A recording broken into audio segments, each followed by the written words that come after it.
Put that red switch to the right. I think that'll do it. Is No, actually, you don't need to. Oops, I'm sorry. We did. Sorry, Jeremy. I take orders well. Crash the whole. Okay, we're not recording that here. It's wired. I was just listening. Just for the microphone. Thanks. Thanks, Jeremy. I should have gone for instructions earlier. Okay, welcome everybody.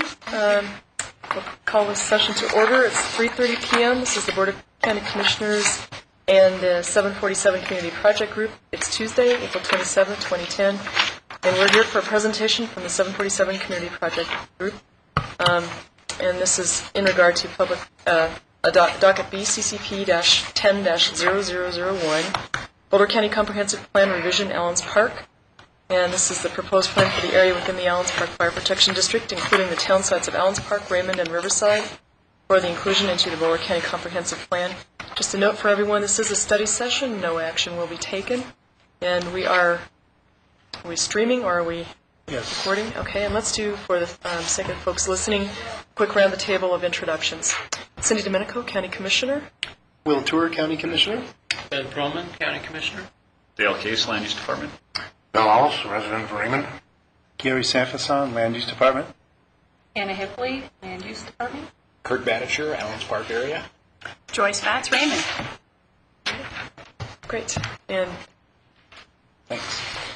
Gary? Gary Sanfason, Land Use Department. So, yeah, we are streaming today. We will be putting this video on the website, the YouTube County website, which will be linked to the 747 Community Project website as they've requested. However, the speakers are not playing in the room, so these folks. So if we can speak up, they'll be able to hear us. There is a public testimony being taken today. So near the end of the meeting, we will invite anyone who wants to speak to come up to the table and speak. So it's recorded into the system. Again, we use 3 minutes as the standard for that. So I just want to give a little introduction here before 747 takes over here. I want to just clarify and make sure everyone knows that this is a draft document, and as you can tell, it's every 24 hours it's getting updated, which is how these things work. There's a lot of effort being put into this. I appreciate all the effort the 747 group is putting into this, and you're willing to take the time to better understand this. And so I think that's really what the goal is today. The goal is not to wordsmith any of these questions. Staff is helping to clarify and give input to the committee when they're doing this. If you do have ideas about specific wording, filter it through me and we'll get it to them. So today really is my sense about getting clear about what the goals are, project, what the concepts are, what's behind the concepts, so you understand where they're coming from. It's not a voting time, yay, nay, on any of these at this time. But if you have suggestions or ideas or comments or agreement or generally, that I think they appreciate that. So with that, we're here to answer any questions, Hannah and I and Dale, in terms of clarification. But we really want to help facilitate you have a good conversation. So the Allens Park folks have a presentation they want to briefly go over, so you idea what they're hoping to accomplish. Yeah, we just want to catch you up with where we're at in the process, a little bit of a reminder of some of the visions and goals that the group has pulled together, and then we want to try to really quickly move into the proposals that seem to be forming up out of all the discussion here. So we want to just kind of give you a quick context set, and then we'll move on, get into the fun stuff. So why don't we All just go for that? Okay. So what I want to do, first of all, is very briefly just kind of remind you of where we came as far as last year we got through the visions and the goals before we started working on the proposals. And I think that in our presentation we made earlier this, around Valentine's Day, if I remember correctly, we were kind of giving you the view that the visions and goals probably weren't real startling. I mean, everybody pretty much is really on a point of trying to maintain the area as best as we possibly can and be good stewards of the area. But we've also got a few of these other things. So I'm just going to kind of just turn your attention to that sheet there. And, so we talked about the stewardship maintaining the small town character with that little joker of a word character in there that kind of challenges everybody to try to guess what this really means. But then the ongoing respect for individual and property rights is a very key element of a lot of the people in the area here, and that plays a big role in a lot of the thinking that goes on. We do want as much local input on matters of governance as we possibly can get our hands on, like almost any citizen would, so I don't think there's any big surprises there. And then we start to get into some of these other things here, like, for instance, needs for our area, not necessarily something that we look to the county for, but access to the essential technologies. I mean, if you look at REA in the 30s, internet is about the same situation. It's pretty essential these days for a lot of people's lives, and we don't have easy, low-cost access. We have easy, high-cost access is kind of where we're at, and in some cases, no access. So that's kind of important to us. The community is looking for a certain level of diversity to be maintained. We don't want to shut people out. It looks like I got a duplicate here. Well, maybe not. Alternative energy technologies. This is something that gets a lot of discussion going, but generally speaking, we haven't found a lot that we want to bore in on with this one. So it's an important thing, but we might need some help from you folks as we go along. So we'll talk to that a little bit. One of the bigger things that I think that has come out of our work in the last year or so has been the business support, and looking to be able to support our existing businesses, allow them to be more flexible in the future, and talk about future expansion possibilities and what we have to do to manage that. And then there's also one of the big things that keeps coming back through all of our discussions with the community is transportation issues, largely maintenance of roads, plowing, so on and so forth, but right-of-ways get into the discussion as well. So those are kind of the big hitters. We like our small town. We've got a lot of things that we see happening and change that we want to be able to keep pace with and not get left behind, and yet we want to be able to largely do what we want to do. And I think that's kind of a quick flavor of what's going on up in the Allens Park area. I was just looking behind me to see if anybody is saying, hey, you forgot this. All right. So that's visions and goals. And we might come back to that a little bit later if we get around to talking about the advisory group, because I'll make some points about if you look at what the visions and goals are and what we're really working on right now. Now, the proposals for change, what this is that this is the work that's come out of all the feedback we've gotten in the last year and a half from the community.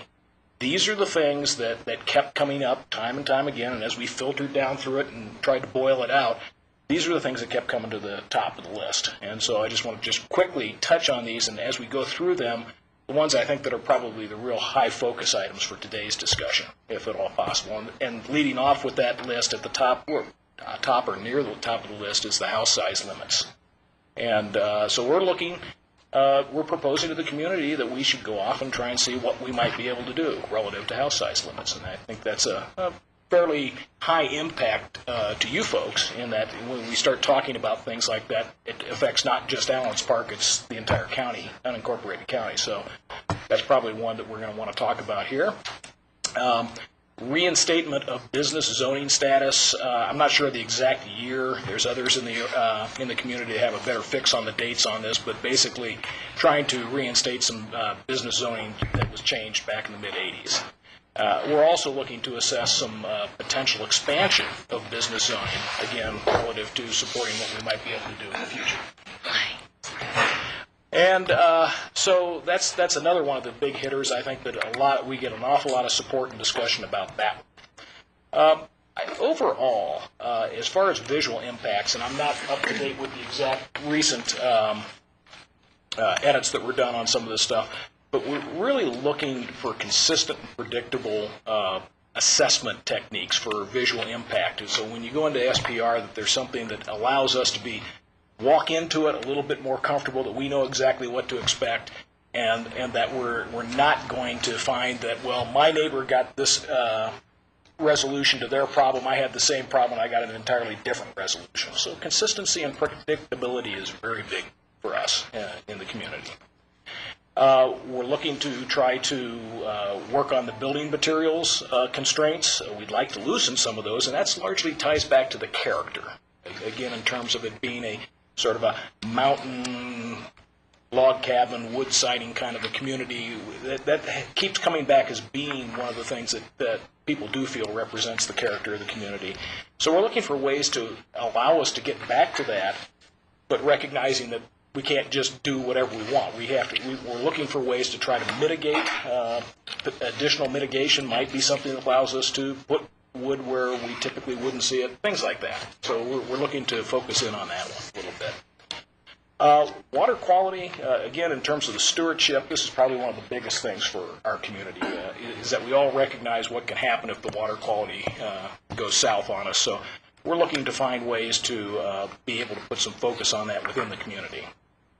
And then the last thing, which I think probably has been called an advisory board or something like that, but what we're really looking to do is how do we maintain the kind of dialogue that we're having here today, and what are the mechanisms and the vehicles for making that happen, and that goes on into the future. Personal statement would be is that a lot of us, I think, have gotten a taste of what it's like to be able to work with the county, to work toward things that we think that we need. We want to be able to keep that going, and at least right now the feeling is that the vehicle of a body that comes together in the community and works with the county is a very good thing, and we're looking to see if we can sustain it for the future. So those are the things that have pretty much fallen out of a year and a half of discussion. Where we're at, just a real quick update in terms of our process goes, as you know, we kind of lean on, this is our second survey that we're getting ready to throw out right now, and we use that as our feedback mechanism to validate what we're doing. We've heard a lot of the background, but that's the formal vehicle that we use to say, yeah, we're headed off in the right direction, or if we don't necessarily follow exactly what is coming back from the community, we use that to temper our thinking. And so what we're doing now is we've come up with proposals, and we want to see if we got general support from the community. And so that's what this next survey is about ready to go do. And the intent is to work these things through into either implementable changes or drop them, as the case may be, basically by this fall, or late in this fall, let's put it that way, give ourselves a little time to work through this. But this summer we'll be working with these proposals once we get them validated and actually take them to a detailed level and continue the process of working with you folks to try, and staff, to try to get to something that we think we can all live with. So that's where we're at.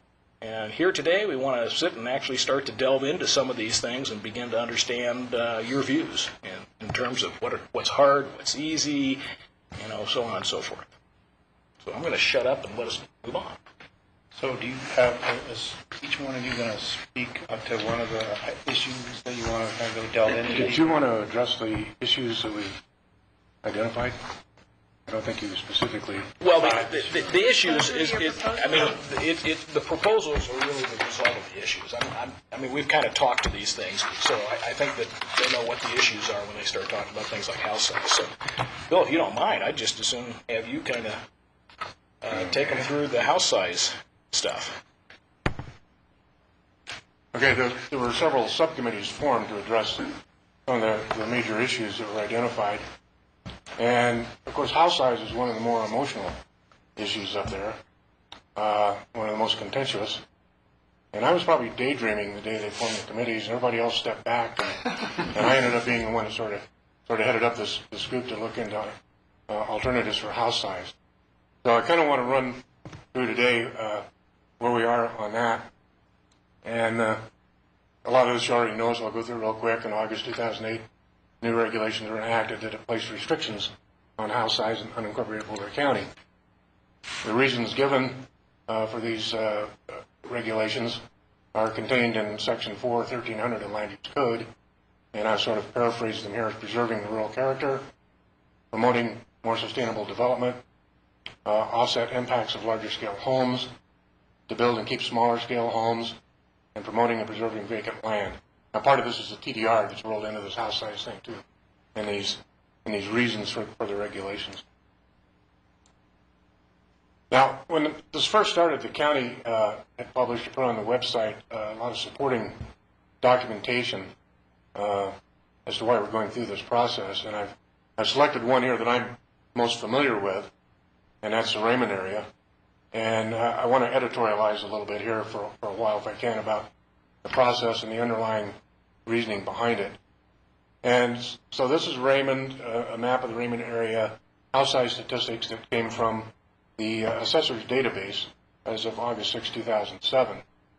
And draw your attention to the plot in the lower left-hand corner, which is a plot of house size by year.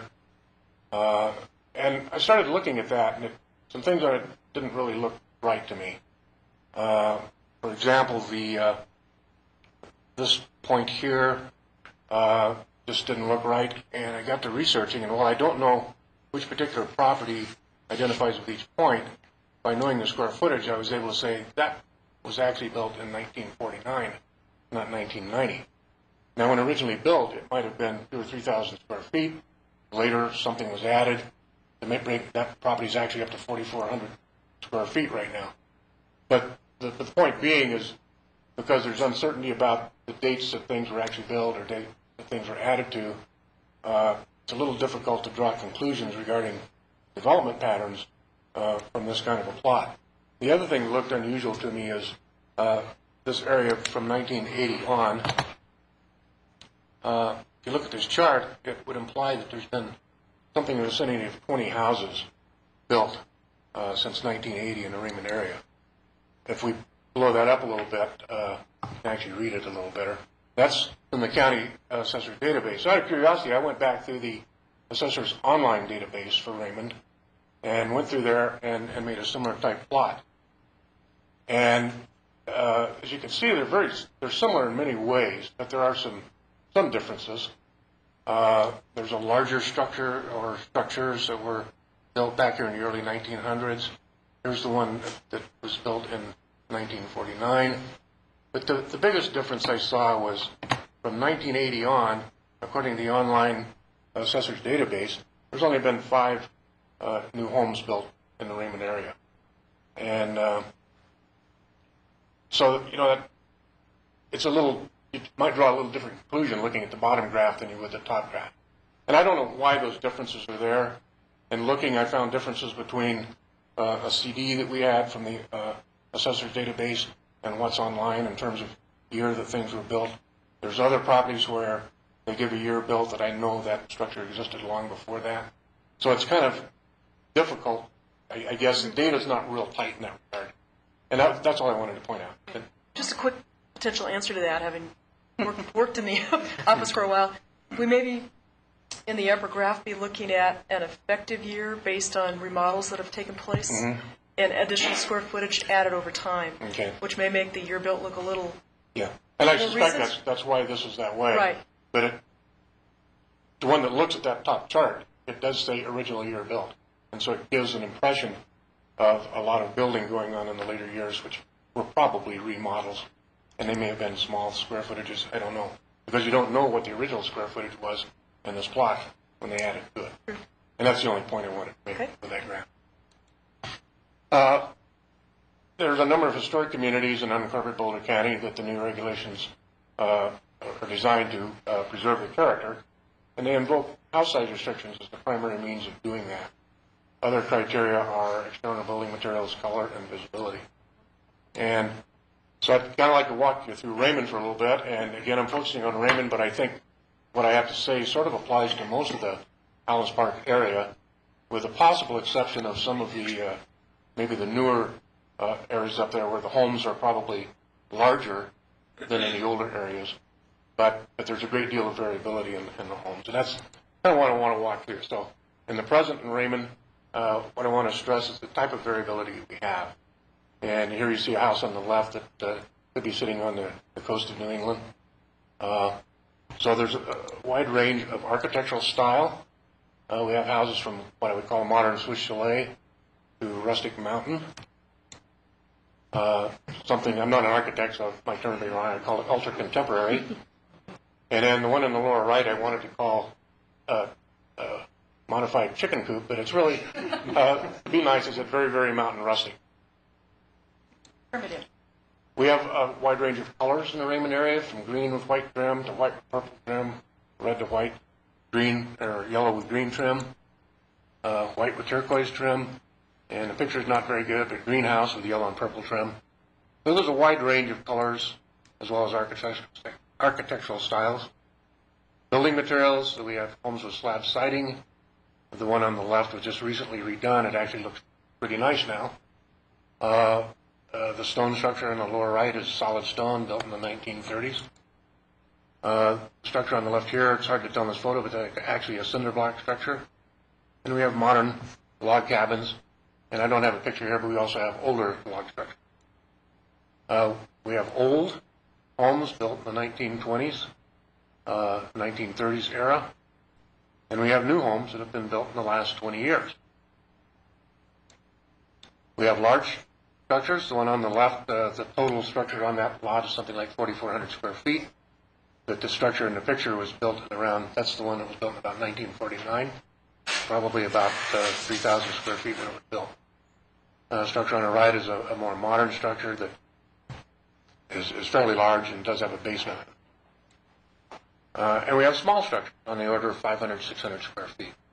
So the only point of this is that the character of Raymond is a great deal of variability in terms of the housing, styles, the color, building materials, etc.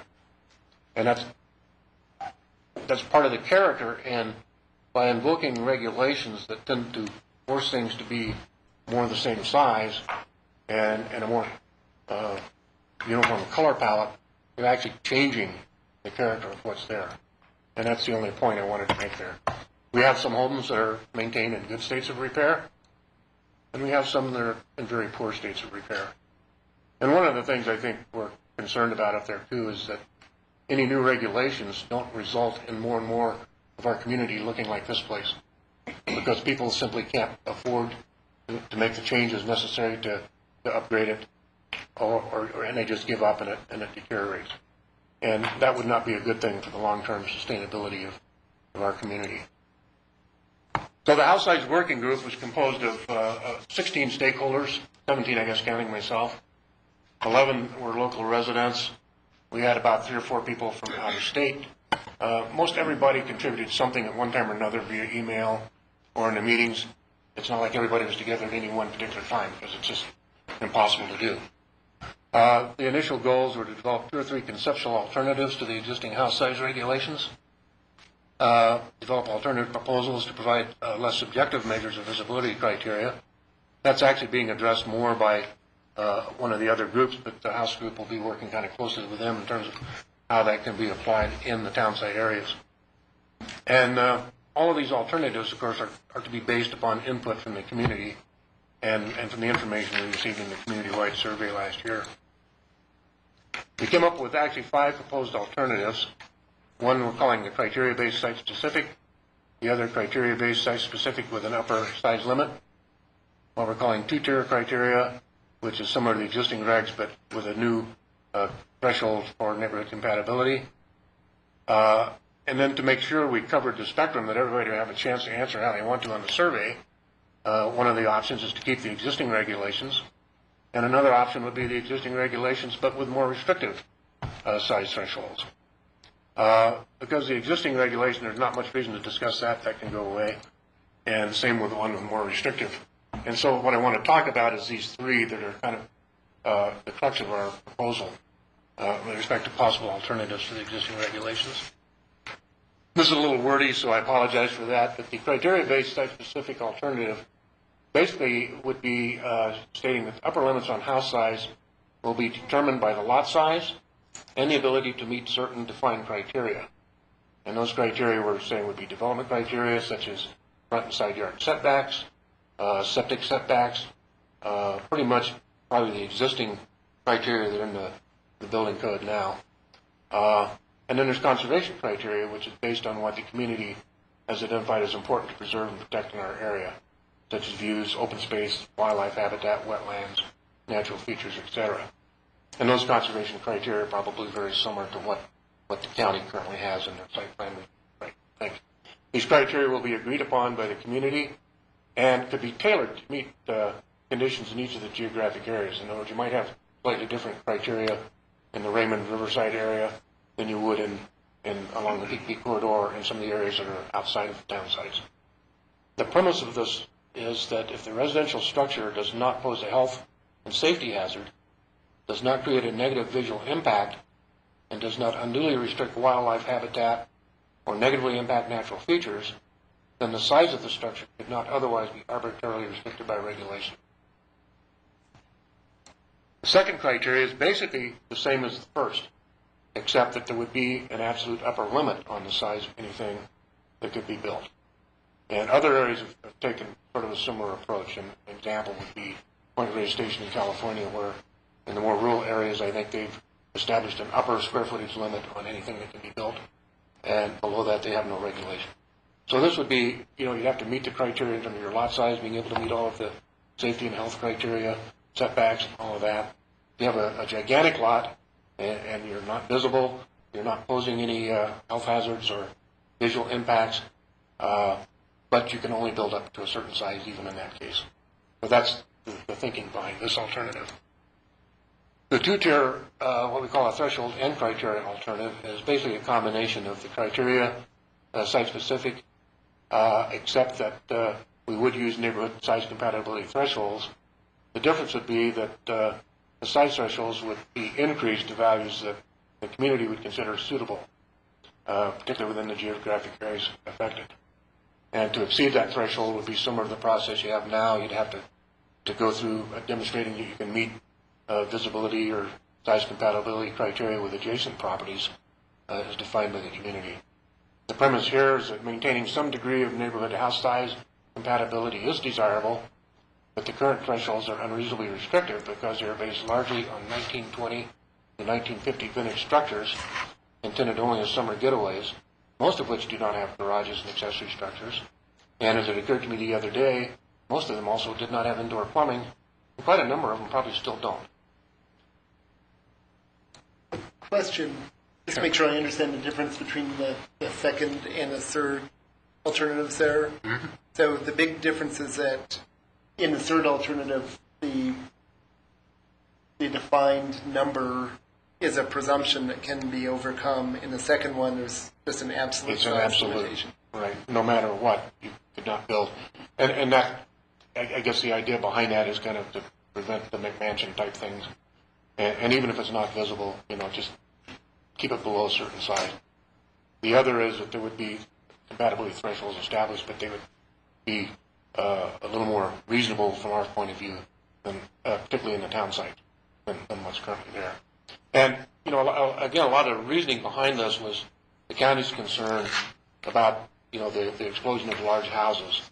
And I think the numbers that were presented in the sustainability element were, in 2005, the average home in unincorporated Boulder County was a little over 5,900 square feet. And if you think back to that chart I showed you, at least in the Raymond area, those houses that were built since 1980 were 3,000 square feet or less.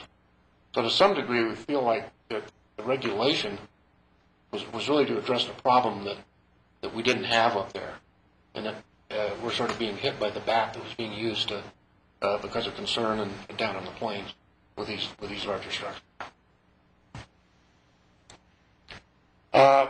From the sustainability element, a section on policies and house size limits, there's item 2 that says an analysis should be conducted to determine whether the regulation of structure size is appropriate to meet the stated goals of the comprehensive plan. As part of this analysis, the county may consider, and what I changed color is there, it's the level of regulation that would be appropriate for different communities, regions, or locations within the unincorporated areas relative to existing development patterns. And again, I'll go back to the plot of how much new construction has actually been done in our area. And it's not a lot, and what has been done is not particularly large houses. So I think it's reasonable that there be some tailoring of regulations depending on the areas.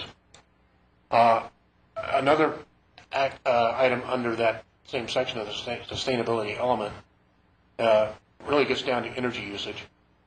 And it concerns a study regarding the consumption of energy and materials associated with larger structures and what caps or requirements may be applied to offset, constrain, or reduce that usage. And again, I think what we're really talking about here is energy. And I don't know if a detailed study has ever been done looking at energy consumption for mountain homes versus homes down in the plains section of the county or not. I've thrown something up here which is just very, very qualitative, called energy usage plains versus mountains, and probably can't draw too many conclusions from it, but there are some inferences based on historical temperature data. And if you look at the monthly average minimum temperature comparing Allens Park and Longmont, what becomes apparent to me is that during the prime heating months of November, December, January, and maybe parts of February, it's actually warmer in the Allens Park area than it is in Longmont. So the inference would be for two homes that are identical in terms of insulation size and usage, that you'd actually use less energy during those months heating a home in the mountain area than you would in the plain. And you can also look at a similar thing for a plot of the average maximum temperature, monthly temperature, for Longmont and Allens Park. And certainly it's cooler in the mountains, but what I'd like to point out here is once you get above 75 degrees or so, people down in the plains are probably going to turn on their air conditioning.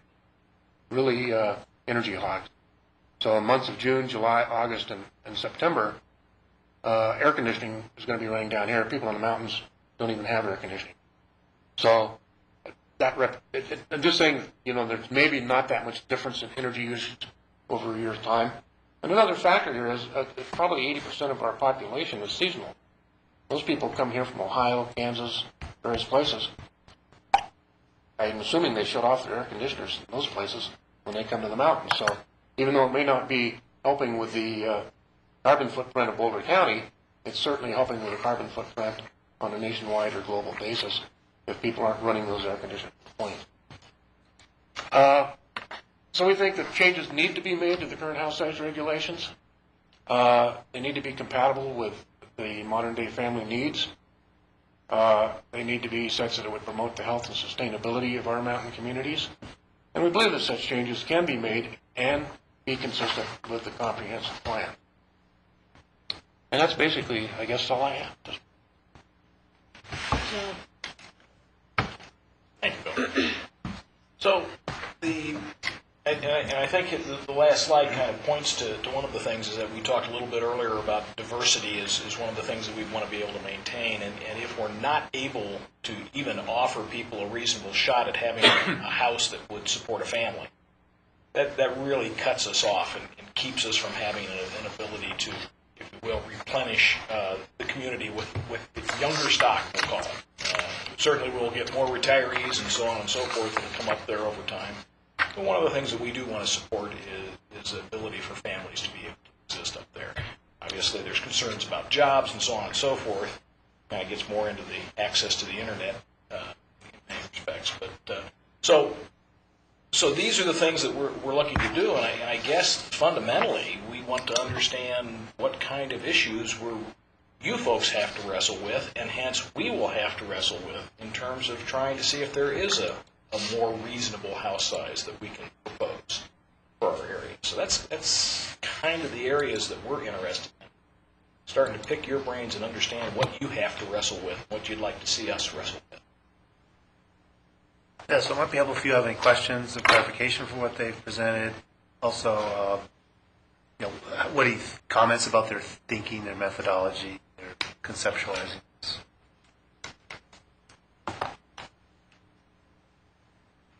I guess I'd be willing to jump in. I mean, from my perspective, I think we're certainly willing to look at some modifications around the house size. I mean, I think we've said from the start when we adopted the house size regulations that as we look at the town site plans, we're open to working with those individual communities to see whether there are modifications that really make sense for that community. So conceptually very open to that. I would say that the alternative A, I would probably have some real heartburn over. I think that's basically going back to site plan review the way we used to do it, which I think had some real problems. Notably, I think it is very hard to achieve predictability or consistency with that type of an approach. And I mean, that's one of the things that drove us towards the house size regulations was there was so little ability to know what house sizes would be appropriate on a given lot without going through site plan review tended to, I think, create great uncertainty for property owners about what might be possible. And we had many, many contentious site plan reviews where that typically centered on neighbors being upset over things being proposed that were much larger than the existing structures in the neighborhood. So I know I personally would have some real heartburn about moving in that direction, whereas of what you're describing as the alternatives B and C, obviously a lot depends upon what you end up thinking are appropriate numbers. To kind of address certainly open to looking at those. one of your concerns on that alternative, because what we were trying to do is provide a range, so people had a whole range of options to find out what the community really supports.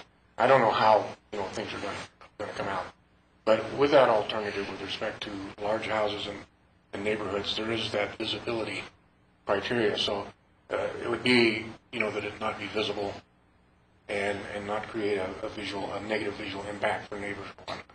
And if that's the case, then why not?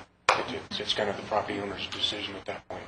So that depends on what you mean by negative visual. Well, There's yeah, visible and that's, then there's negatively visible, and that's difficult. And that's well, maybe you could say if you can't see it at all. But the current regs basically say that, and you can overcome the presumption if Can't see it. it's screened by topography so that you can't see it.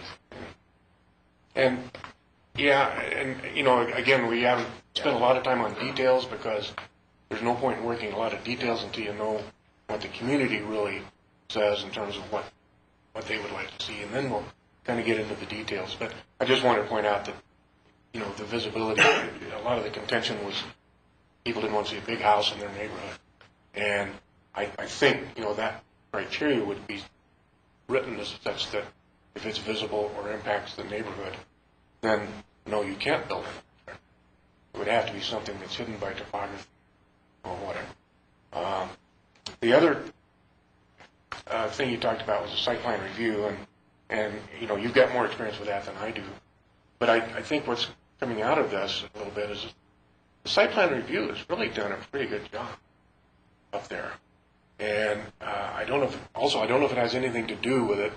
That chart I showed you, you noticed that there's only been 5 houses actually built in Raymond since 1980 or so. The comprehensive plan, I think, was actually adopted in 1978. That may be a coincidence because Raymond's also pretty well built out. There's just buildable lots there. But I saw a similar type pattern in some of the other areas. So you wonder if there was a decrease in building as a result of the comprehensive plan and maybe a little more stricter criteria to move on then. So I guess, I'd made a comment a couple of years ago to the county commissioners that under these new regulations, you've done something that I didn't think was possible. You made site plan review not look so bad. And I think that. I'm sort of... So from that, we should just do something else that would make these ones. Now you may be losing my train of thought. I have a question while you're thinking, if you don't mind. In regard again to that first one, and it's something that we wrestled with as we looked at this, which is that if there's no upper limit, then the larger the parcel, the larger any structure is that a person can put on it. And so there's a fairness question, I think, that comes about, depending on if you have the smaller parcel versus the larger parcel, and people having a different treatment in processes. So I don't know if you've seen it. I'm not sure that you have.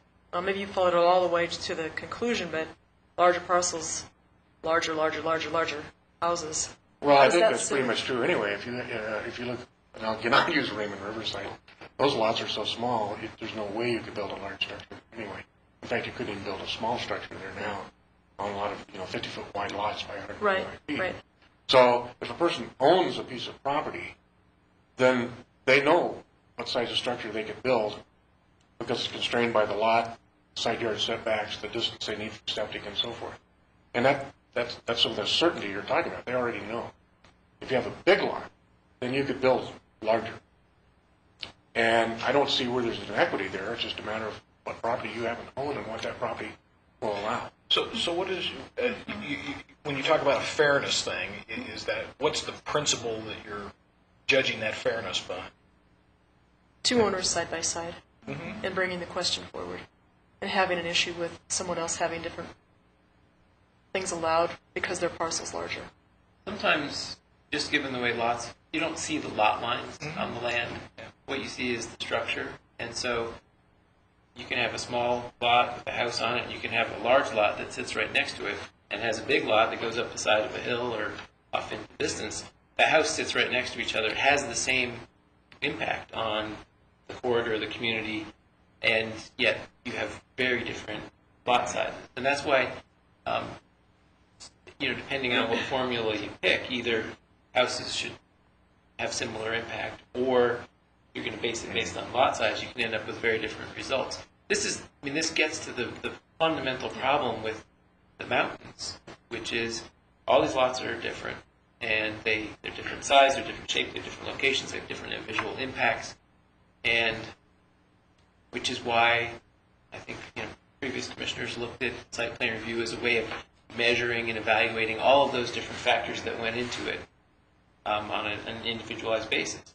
But as Will mentioned, the result of that is that I think it's difficult to know what you're going to get before you come out. We've seen a sort of a constant set of comments through the years about I didn't know what was going to happen, and I want certainty, and I want to know beforehand, which is why we've been asked to look at formula and things like that. And so this is one way of doing that. And I think what Cindy's getting at is that depending on the kind of formula, what it is you decide to focus on, you're going to end up with very different results. If you use lot size, well then, is it lot size plus setback, or is it just lot size? Because then you will see a small house right next to a very big one. Well, and that's something that we've discussed a lot too, is the impact of a large house next to a small one. And there needs to be some spacing in those kind of situations. And that would be the kind of thing that might be folded into criteria. I really doubt that alternative one, my own thinking is that's probably not going to be one of the favored ones. But it's there to give people a choice. But we could tailor criteria or develop criteria regarding maybe some sort of scale setbacks depending on the size of structure. And that's where we'll probably be working closely with the staff on ideas that they have on how to approach those kind of things. Certain design elements that make a structure less obvious or less bulky looking. There's a lot of things you can do, but those would be the details that we'd have to try to get into. Once we end up with one or two alternatives that we want to delve into. And there's really not a whole lot of difference between these. Look at it. One just says a maximum house size. The other says some sort of a change in the current threshold values. And one does say you're building what you want to as long as it's not visible and doesn't create a health hazard. Again, that was to offer a spectrum of choices to the community to see what emerges, to what we can then start delving into in more detail. I think our measure of, if I try to boil things back, and this may not be everybody's opinion, but my view of it is that we're kind of coming at the fairness issue largely based on property rights. I own a piece of property that's this big. That's what's fair is for what I can fit on that kind of a thing. I've got a lot that's postage stamped, so I'm going to want to be able to fit whatever I can fit on that. It's I bought this. It's my right to do with it as I please. Largely, I think you're familiar with that general harangue. But the deal here is I think that's sort of our starting point for what's fair. Is that I shelled out a lot of money for this land, and I'd like to be able to develop it the way I see fit, and then constraints go on for that. I think that's kind of where we're coming from. And if I can add to that, it's one of my concerns is that the people that have owned property up there, and some of that property has been owned for generations in the same families. And it's like, maybe somebody had the idea that someday they'll build a retirement home, and then suddenly the rules have changed, and they can't build a home that's suitable for their needs. And that kind of addresses the thing of some certainty as to what you can do on your property. If somebody's going to buy a piece of property and they know what the rules are, then they know beforehand. It's not fair to change the rules for people that own their property maybe for generations of years up there, and suddenly can't do what, would be reasonable for them to want to do on that farm. I mean, to some degree, that to me amounts to takings of value of that property. I don't know if there's any way that something like that could be done. I don't know how you would administer it in terms of, well, this person's owned the property, prior to these rules going into effect, so they have a different set of rules than somebody that's buying new property and then has to live like a new rule. It'll be kind of a grandfather thing versus new thing, and that may be difficult to I think that deal is with. difficult, and I think a better thing is to focus on what you said, which is, a reasonable expectation of what can be done on a piece of property. Some people's dream that they've had for 2 generations might be to build an 18,000 square foot house next to the creek on cover every square inch of their property.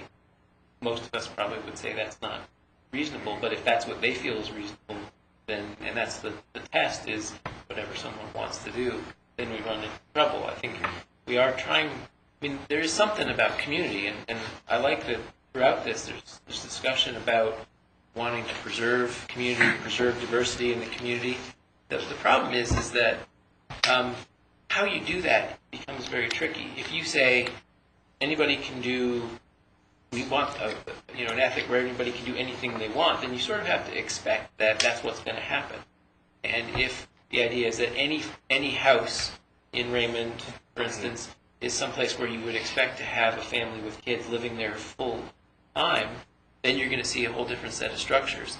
And that you might have to be open to the idea that it isn't a place where people go seasonally, but that over years it will turn into a place where it is. You don't have the diversity of the kinds of people, but you have people living there year-round, all of them, and in every single case, people have built, sort of to the confines of the property. I think the other question is, by imposing rules and regulations, we are the change agent. I think there's going to be change in these communities regardless. Mm-hmm. There is going to be change, and there's going to be modification. People are going to be replacing structures. They're going to be modifying them in every way. The question is, do the rules allow for change that's consistent with what the community wants, what fits with the comprehensive plan, or not? And I think we shouldn't be surprised when presented with a set of rules that people ultimately over time will build up to the very maximum that they're allowed to do on every lot, and it takes time. But I think that's where it's going to go, and so if that's what community is comfortable with, that's one thing. But if you do want to preserve diversity, if you want to preserve different kinds of people there, different kinds of structures, colors, shapes, and sizes, then to say anyone can do what they want won't end up there. It'll end up somewhere else, and maybe that's okay. But how do you regulate where you say one guy can build a bigger house and the other guy has to build a smaller house? That would seem to be very difficult to do too. I'm just sort of asking the question. I don't have the answer. No, I think where we came at it was, what is an appropriate set of regulations that won't fundamentally change the character of the area? And one thing that we know is that when you plunk down a large house next in a community of smaller houses, that has been for us the touch point of what people consider to be unacceptable change in their community. And so that's an obvious thing to try to do is to cut the peak of that curve off and say, well, we know that one. There may be other things that you try to do as well. Ben, is that a touch point based on kind of a cross-section of everything you see, city, plains, and mountains? Because I think what's different about the mountains that makes it unique is we have more natural screening than you do in the city. You go into a neighborhood and you see something popped on. Well, again, we don't. We deal with some neighborhood, but most of what we deal with is rural areas. I think plains are much more visual. You get more access. We have several examples that we've just talked about in the meetings where there has been a house size of 2,000 feet next to a cabin that's 800 feet, and it hasn't been a problem. So I think there are ways that we've successfully demonstrated that I think we can relax the, limits a little bit and still maintain the. And I would say goals. that we have certainly seen a lot of very contentious site plan reviews in the mountains. Typically, it's not a house of 2,000 square feet that causes just the neighbors at each other. There's something about the size and imposing nature of a larger structure than that really gets people fired up. Thinking about over an overlook or the one. How big are those? And I think you're probably really getting into the visibility issue again. If they couldn't see it, it wouldn't be a problem. If they can't see it, it's really, that's a very different set of circumstances. I think you're right about screening and topography. There's a lot more topography. There's a lot more potential screening. I think we're all still, holding our breath about bugs and what that means for it.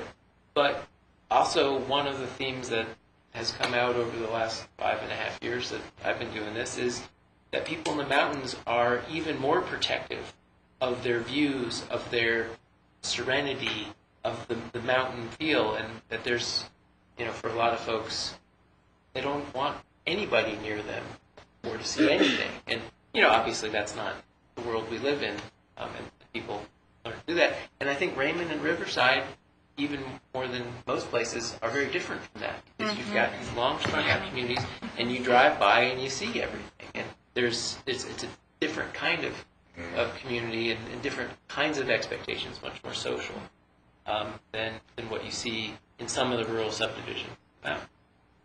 But I think people they feel it. When something doesn't work for them, that upsets the balance that they feel, that's when we start getting heat. And some of that can be addressed maybe with, again, design criteria, design elements. I'm not pushing for big houses, and I don't think anybody up there is. Well, question on that. Yeah. Go ahead. So, as you just described, places where there's a 2,000 square foot house next to an 800 square foot cabin, not a problem. If that's the sort of change, in my mind, it's very different in terms of how I would be thinking about it. If you're coming back and saying, this 1,250 feet just doesn't work, it ought to be a couple thousand square feet. And if somebody was coming back and saying, it ought to be 6,000 square feet. Because I do think that there are certain, as we get up to a certain scale, the impacts just get so much larger. Depending on how close they are to other structures.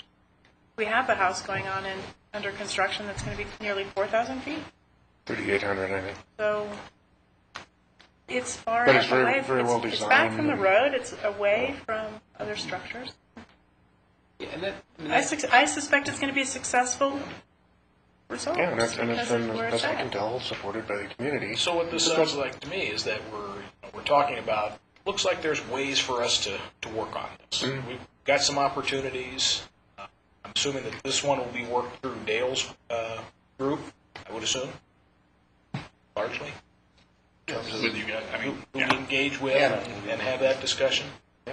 Okay, and the reason why I jumped in is that I'm just trying to keep an eye on the clock here and say, well, but this has been a good one because this is a very important topic to a lot of people. This is the one that's always, really was at the core of kind of what we were all about, and so it was worth kind of letting it run a little bit here. But I would like to move on, if I could, to Tammy Ackerman here and have her take you through the business stuff. Piece. Dale, I didn't bring you a packet. I'm going to let him have mine once I'm done, okay? But I did bring you guys some supporting information. You'll see the results of the last survey, and I also included just the business piece surveys. It's easy for you to find. And included in this is the business zoning as it exists today, as well as mountain institutional, as well as a letter from the assessor's office explaining how properties are assessed based on statute. And I'm sure you probably know a lot of this information, but one of the questions we've had with folks is, if we do reinstate business zoning to properties that don't currently have business zoning, how's that going to affect their taxes? And the answer to that from the assessor's office is that indeed the properties are taxed based on above ground use. So you can be zoned business, but if you are just using as residential, you'll be taxed at a residential rate. So you've got some supporting Repeat that information. last part again, I'm sorry.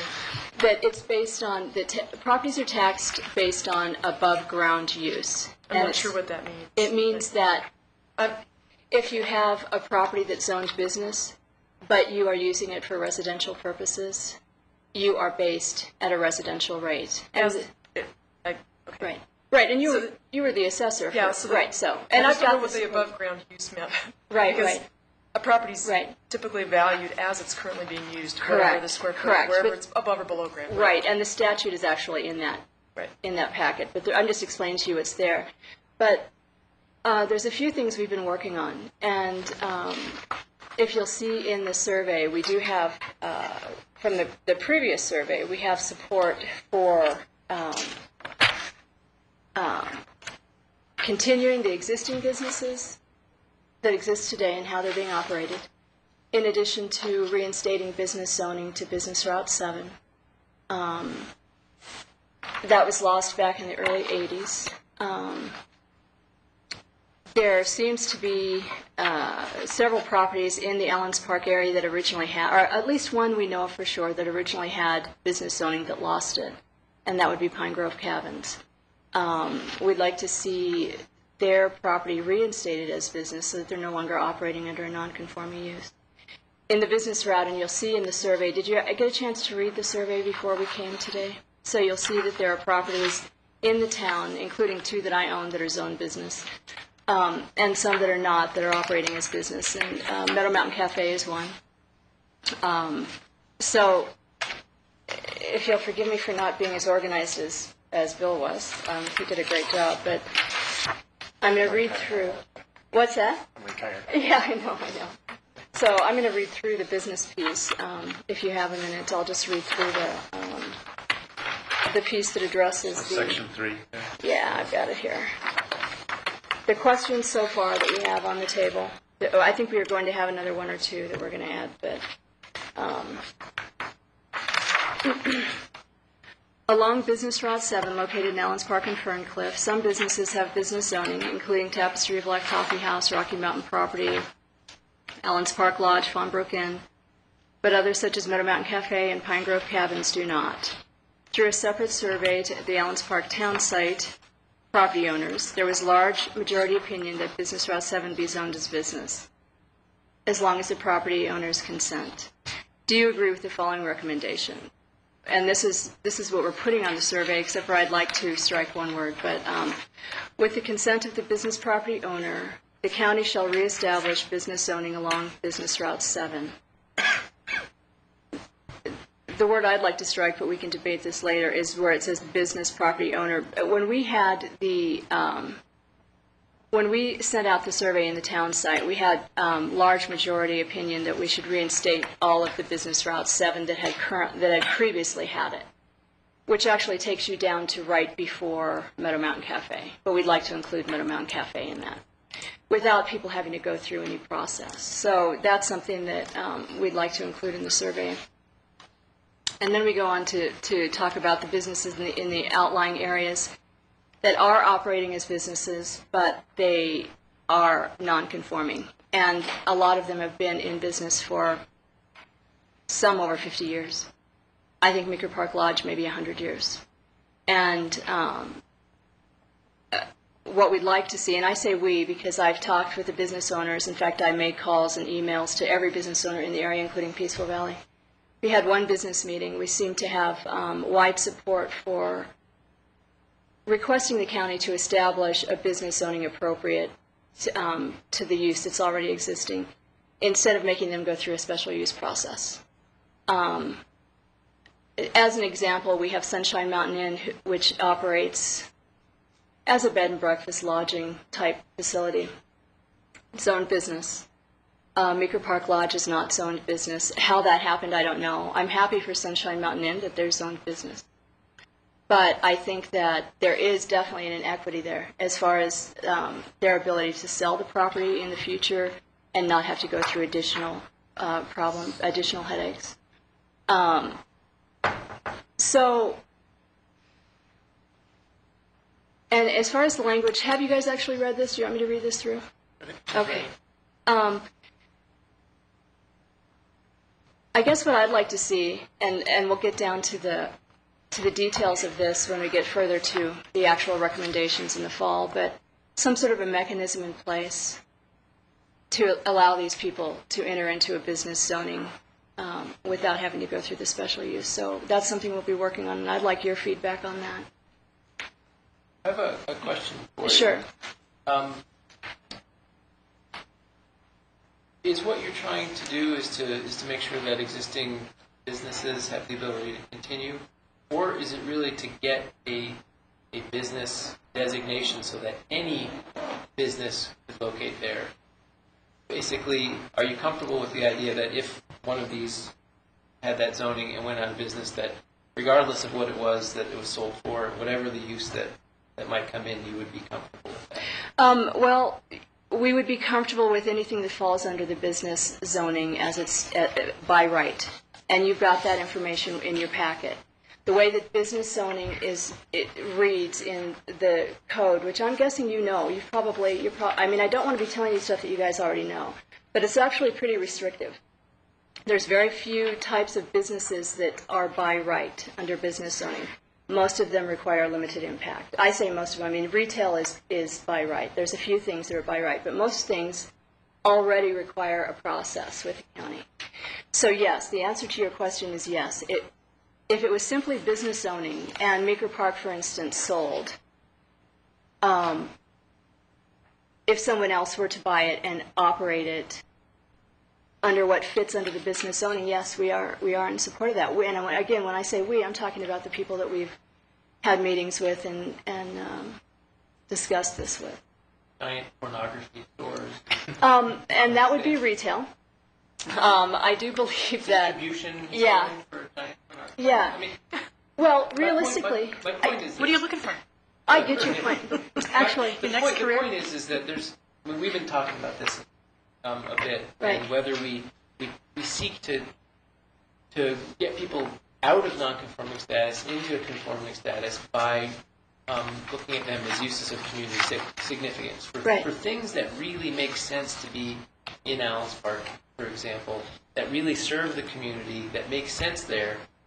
It's a very different question than sort of opening up the doors to whatever the market might bring to your community. well, but again, familiarize yourself with the business zoning, because truthfully, anybody that has a property zoned business today could sell that property and a pornography store could open up if that was the choice of that person. I mean, truthfully, I don't think that that's ever going to happen. But regardless, it doesn't matter. It already. Half of a market in Allen's Park. Yeah, I don't think there's a market. Plus, there's the internet. I mean, it's like payphones. No, There's I was no going to sense say in it. medical But marijuana is. But, you can see what he's saying. The current I system do. restrains what can actually be approved there. It's really But it doesn't restrain pornography. Yeah. Right. Right. Well, So. you would have new sites where you would have Right. more wild cards. Well, and we're not asking for many new sites at this point. All we're asking for is the reinstatement of Business Route 7. There are very few properties there. I mean, we're talking a handful of properties that could possibly. So here's the thing. If there's going to be, there has been some, not much, but there has been some discussion with people in town that they'd like to see additional areas identified for business development. I'm not sure that we would get a consensus in the community for that. But that is something that at some point we will ask the question. It's not in the survey. It was. We struck it. But if we're going to have additional locations for businesses, it makes sense to have it in an area that is designated for business. So that's the argument for that. Apparently, Abby, hi Abby, are you still over there? She left. I didn't come to the last special use meeting. I was tied up with people, but Linda Newsom reported that the multiple use language was struck from the process anyway for you guys that you're doing right now on the special use stuff. So that's another thing. I mean, as an example, Ferncliff store, currently the way that the business zoning is written, the Ferncliff area has a grocery store, it has a gas station, it has a liquor store, it has a laundromat, it has a business park, business building that's designated for business, and it has cabins. If you stay within the restrictions of the one single primary use, which would be retail currently for that particular location, then that eliminates the opportunity for someone to open up a hair salon, as an example, which it seems to me like that sort of thing makes sense. In certain locations, for sure. Meeker Park Lodge is an example. They have cabins and a grocery store. Well, if and when they ever sell, whoever buys it, I think, should be able to continue that type of thing. So perhaps you guys could develop. I mean, if the county is absolutely against establishing business zoning for properties that are currently operating as businesses, then I think there should be some sort of mechanism in place. I think the onus should be on the county that they go through, they make the efforts to bring these people into conformity instead of making the people bring their properties into conformity. So, I mean, the simpler process, I think, would be just reinstating business zoning or establishing business zoning for these properties, because again, all of them fall nicely into the business zoning as it exists today, as it's written. But if you wanted to restrict it to just what is currently being used, well, then that's something that, we're open to talking to you about. And I'd like your feedback on it. So, I guess I don't have any predetermined outcome or position on this one. I'm open to looking at that Business Route 7. It actually does seem to me like a kind of a logical corridor for business zoning. I don't have a problem with there being some change over time in the types of businesses. And I think we could take a look at, if there are concerns, since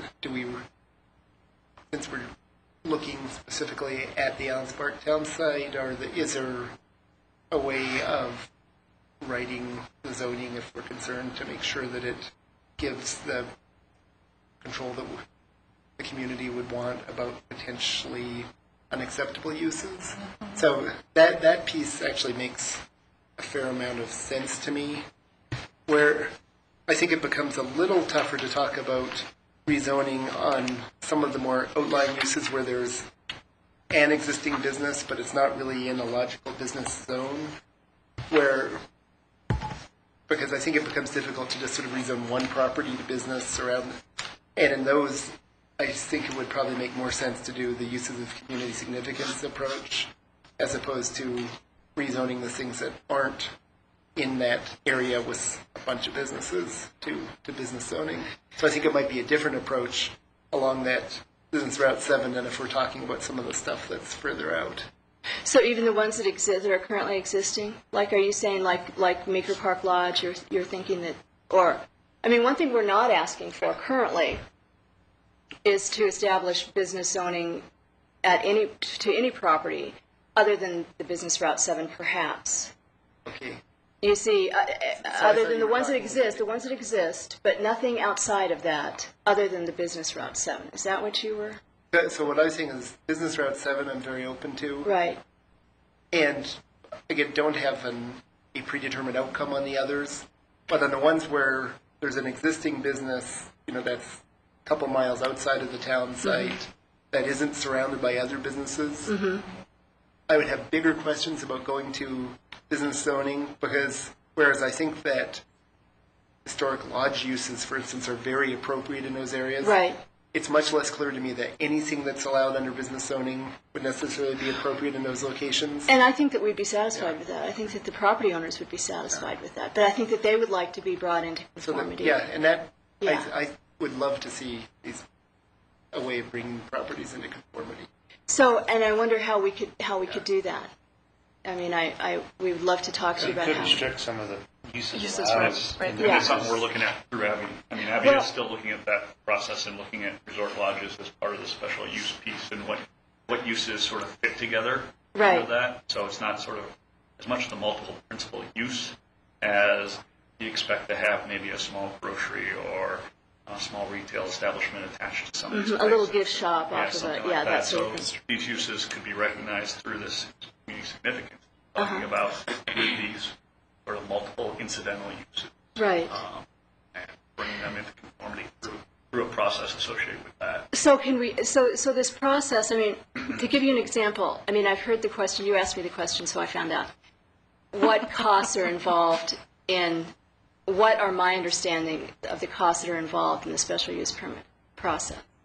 And I wasn't exactly sure, I mean, I knew that there were some, but I wasn't exactly sure what they were. So I actually had referred Rosie Koopman to some people, it's not Koopman anymore, but just recently, and she gave them some numbers of what it would cost for her to do the work on their behalf. And her overall estimate was about $30,000 to go through the special use process. So that's a very expensive process for someone who, for instance, Meeker Park Lodge again, I don't think these people should have to go through this process. I really don't. I don't, because it's very arduous and it's very expensive. And their uses existed for, I think, about 100 years. I think it has So to. if there, yeah, so if there is a mechanism, Yeah, is it ag zoned, is that? it's on forestry. It's on forestry, yeah. And so, and included in your packet is the language for non-conforming status. And I know, Dale, you know what that is.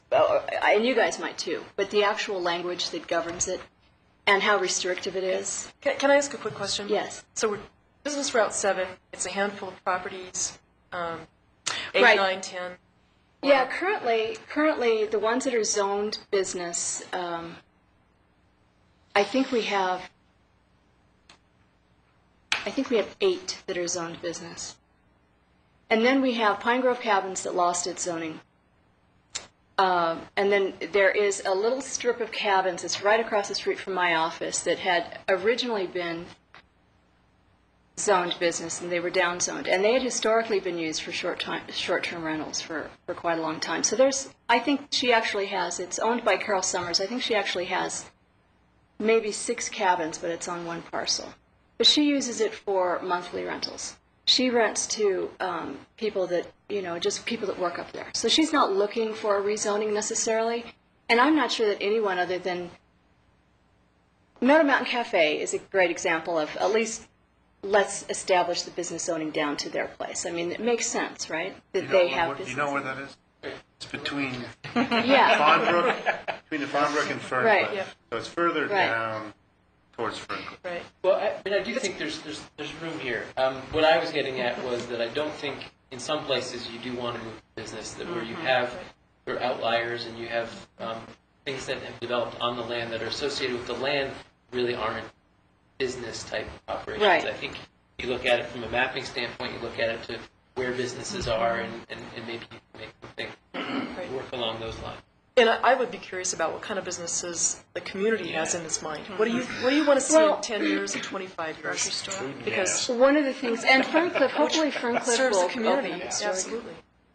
I'm So, I sorry. mean, that's a good question, because is it for businesses that are primarily to serve the community, or is it to serve the passerby?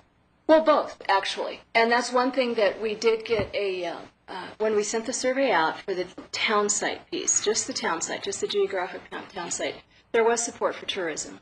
Historically, that particular area has been an area where people come, they come to hike, they love to stop and get something to eat. I mean,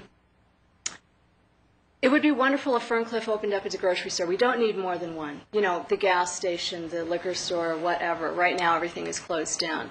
But to have some options there, if somebody wants to open up another gift shop, for instance, in town, I think that those are all reasonable things that are, I mean, we used to have 2 gift shops in town, and now we have 1. There was Distant Harbors. I shopped for the ladies in my family. Dusty Trails, I shopped for the guys. Now we have 1. So I mean, things like that. These are just reasonable things, I think, and the and the town seems to be in support of that. The people in the community seem to be in support of that. So what does the community want in terms of businesses? Right. And, I think that's a very central question. and how do we handle these outlying businesses without a blanket that gets everyone between the Meadow Mountain and Fawnbrook incorporated in the business district? I think maybe can add one onto that of Yeah. what you want and then the scale of what you were looking at. too. Okay. Because a grocery can be a little neighborhood grocery, it's very small, or you've got something very large moving in, there's gas pumps and 1,000 square foot. Well, and Serve that's not- the larger area and the tourists, if it was own business, are some size scale. Right. So Right. is your major objection here to business in general just what might happen, what could, I mean, is that The the, theme everywhere. No, I think you just want to design your rules to get the things that you want. Right. There's certain amenities that make sense people want in Allen's Park that fit the scale, then that's great. It's when you unknowingly say, oh, we're going to take this forestry parcel, which is 80 acres, and turn it into, or part of it into a business district. Then all of a sudden, something happens there that is very much out of scale. It's no longer a lodge or a resort lodge. It is a production plant or a distribution center or something like that. So you just have to know what you're getting into. And I think that the business zoning already addresses that. It already addresses that. That sort of thing that you're talking about would have to go through a limited impact or a full special use process. I mean, it's very, very restrictive, business zoning, what it allows. As far as your concerns, I mean, I know that we can look into the future, and that's what you folks are trying to do, but even demographically, we don't have the demographics to support a big grocery store. I mean, we don't even have the demographics. Well, we probably have the demographics to support Ferncliff because historically they were very successful. But it's a tiny little store. And So, to interrupt just for a second, so we want to go through the use by right list of businesses and make Right. sure that we're querying on what those are. But again, I think we're concerned not just about use by right, but when we have a use that's also allowed by limited impact review or special use review, we don't get to say no just because we feel like no is the So right we need to answer. give you the information to say no. Well, we need to give you some we of have that. to apply the criteria, and if Right. the criteria are met, then we have to approve the application through the special use process. So you really do want to know. so you do have to approve as long as all the criteria is met. Yeah, if you don't have traffic. So if we sound, all established that impact. criteria Right. such as limited parking, so Right. if we established that there'd be Or you if know, you restricted some limited of those uses, impact. some Right. uses that you don't Restrict want uses. at home. But if you said, stores up to X square feet or just, Right. I mean, I'm not worried about large retail moving in. That ain't, Right. I mean, that's not going to happen. No. But what I worry a little bit about is some of the sort of stuff that exists around Estes Park. Yeah. And, I mean, I think Allen's Park is a wonderful area Right. in a way that Estes Park isn't. Right. I To- agree to with me, you. that's Absolutely. getting. Yeah. I agree that getting more businesses, or having more flexibility for the businesses in Allen's Park, that having along Business Route 7 some opportunity for some more things to happen that would serve the community and serve the folks who are doing tourism in the area would be a fine thing. And to me, it's all about, if that's what people want, let's figure out how do we have a set of rules that make it easy for people to do the things that we've collectively agreed make sense. And if that's some version of business zoning, I don't know if it's our one-size-fits-all business zoning. I mean, there's no reason why we couldn't have specific zoning for Business Route 7 through Allen's Park that really made sense for Allen's Park. To me, that makes a great deal of sense. And then the other piece, again, on these outline ones, is I think taking a look at, can we come up with an easy way to bring them into conforming status that will allow the types of historical uses to continue without the kinds of hassles that non-conforming status creates, and to make sure that if there are some other things that really are compatible and make sense, that those can be done without an onerous process.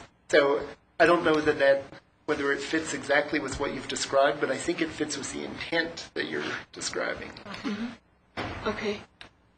So again, just to kind of wrap up on that particular topic, I'm seeing, again, pathways to look at the opportunities, but largely it's going to focus in on, and this is why I said, I think this is an important question potentially for a survey, and that is to get a sense for, are there things that people don't want to happen? Because that's really sort of what I'm zeroing in on as the guiding light here, is that it's the old thing of how do you constrain, right? Appropriately and now we understand a little bit of the slope that we're on. Didn't we have that question in the Here we last are survey? talking about constraints. Yeah. Didn't we have that question in the last survey? What people didn't want? No, we asked No, what they that's do what want. they did want. Okay, okay. But I mean, this is something we might want to take No, I just back thought that as a- we may already have the information, but All right. Okay. So we think that in looking at the clock here, we may want to, try to allow for some other discussion here. If people have some public comments that they want to make, I think we want to get into that. And then if we've got a few more minutes, we might be able to touch on another topic here. But we want to try and make sure that everybody gets an opportunity to speak today, if they so wish. Could I ask a question first about a topic that's not on here that I'm curious about? So, a couple of years ago, there was lots of uproar around the issue around cabin rentals. And we ended up adopting the set of regulations. And since then, it's been pretty quiet, either because people are ignoring the regulations or they're coming through.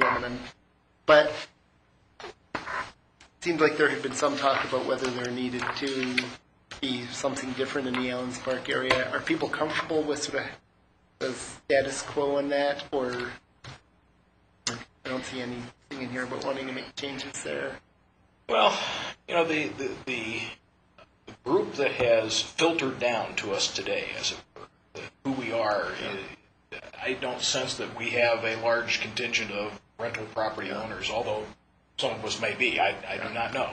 But that hasn't been a big point of discussion Hasn't come for up us. once, really. No. I actually specifically asked some of the people that are doing this if they wanted to be involved in this process, and they seem to want to be, but they didn't get involved, and there's only so much we can do, so we just kind of let it go.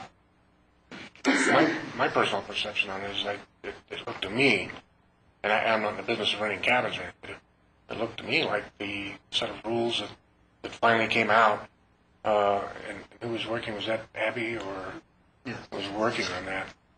Seemed to be very reasonable to me. Yeah.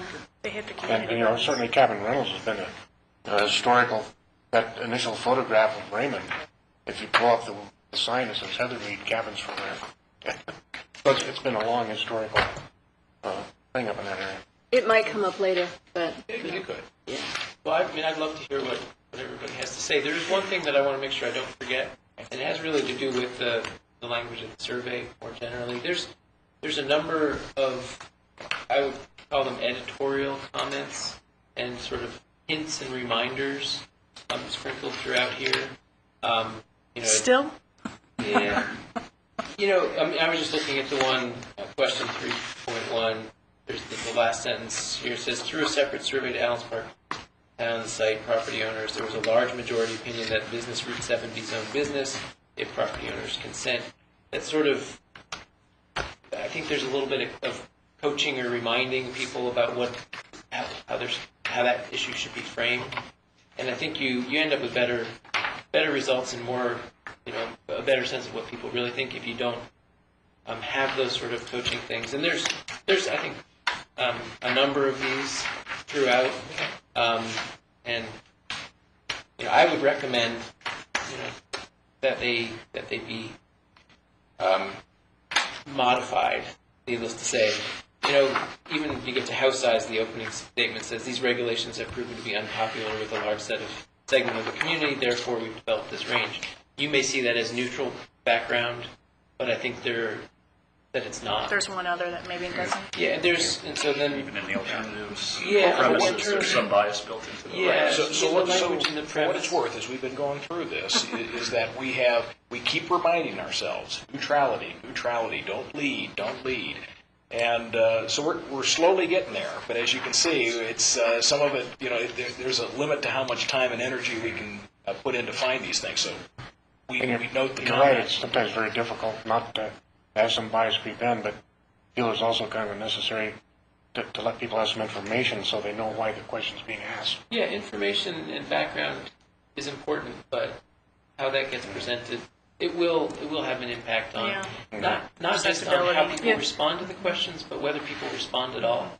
And I think you want to set this up so that people feel like it's neutral, that they have an opportunity to say what they think, and not just say, "Oh, I see where this is going," Opportunity for Lyndon using. That's right. and dismiss it. We need to put our super editor on the case. Hannah and Linda. This is clean. Can we just red lines? Well, I've marked a number of instances, but I haven't, I only started doing it since I sat down here. Yeah, so we, at the beginning, we suggested if you have specific comments or improvements or suggestions, funnel them to me and we'll get them to them. And our staff's doing the same thing. And we highlighted the same one. I haven't got to. So do we want to invite the public to make any comments? We're here till, we have the room till 5:30, so if there's other additional issues we want to get into. Well, what I wanted to do is make sure they had a say in it then. What I was going to probably recommend is that we come back and talk briefly about advisory bodies. Yeah, Because I okay. think that would be the other big, that we've got our horsepower here to talk about that. So yeah, we want to invite anybody from the public to come here and speak for 3 minutes and just come up and sit with us and say your name and your address and. Well, thank you. I'm Bob Snell, live in Raymond, and in order to do 3 minutes, I want to comment on the cabin rental situation. Judy and I were very involved in that because it was affecting us a lot. First of all, I think the regulations are reasonable, and those that are renting cabins are okay with them. I've heard no complaints, and I've tried to solicit it. Secondly, between the economy a little bit and a lot of people that were renting their cabins finally learned it wasn't working for them economically, they've gotten out of the business. So the number of people renting cabins currently is reasonable. It's not overwhelming our neighborhood or whatever. So I think we are at a proper balance. Like a market adjustment. And so. The only other comment I have is watching what's going on here. This is a great format. I've learned more about what both sides are thinking this hour or so than I have in the last year and a half. I know you're busy, you have lots of things to do, but if we can keep this up somehow, this is great. With that, I'm finished. Thanks. Come on.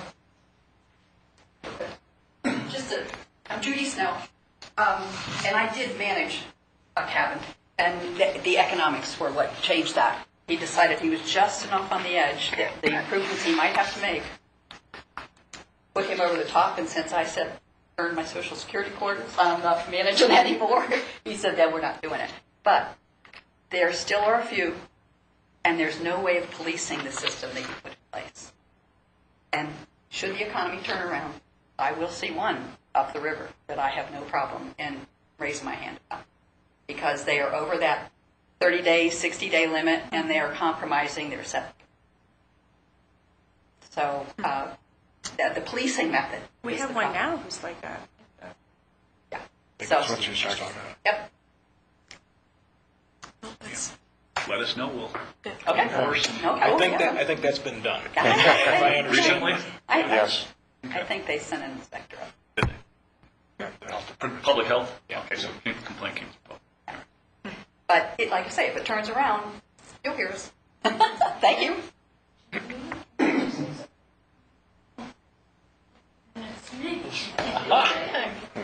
We are. Got a half an hour. Oh, great. I'm good for it. I'm Linnea Carter. I live in Host Park West, which is sort of near Meeker Park. And I think you've heard me say some things about the history before. But first let me say, I think the whole thing with the TDRs, it just served as a catalyst for people to really start thinking about what was going on in Allens Park.